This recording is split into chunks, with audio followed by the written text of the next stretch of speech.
Assalamualaikum warahmatullahi wabarakatuh. Di video kali ini saya akan membahas tentang cara mengatasi batuk berdahak ya. Simak.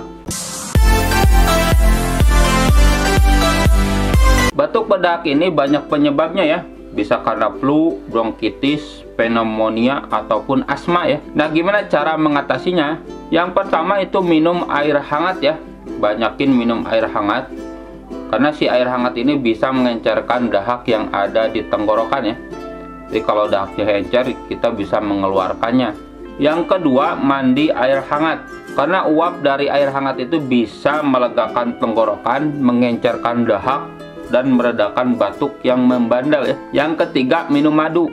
Karena madu ini mengandung antibakteri dan bisa meredakan gatal yang ada di tenggorokan ya. Jadi si batuknya nanti akan reda ya dengan madu. Yang keempat, menggunakan humidifier ya. Humidifier itu pelembab udara. Jadi kalau misalnya udara itu di sekitar ruangan itu lembab, jadi si dahak itu bisa encer ya, bisa cepat dikeluarinya. Yang kelima, berkumur air garam.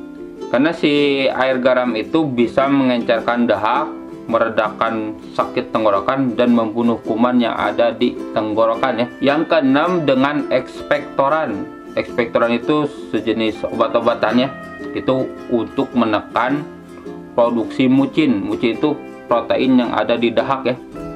Jadi si dahaknya nanti nggak akan kental, jadi lebih encer dan gampang dikeluarkan. Contoh obatnya itu guaipenesin. Yang ketujuh, pakai mukolitik. Mukolitik ini pengencer dahak, fungsinya hampir sama dengan ekspektoran. Contoh obatnya bromhexin ya. Mungkin sekian yang bisa saya sampaikan tentang cara mengatasi batuk berdahak ya. Semoga bermanfaat.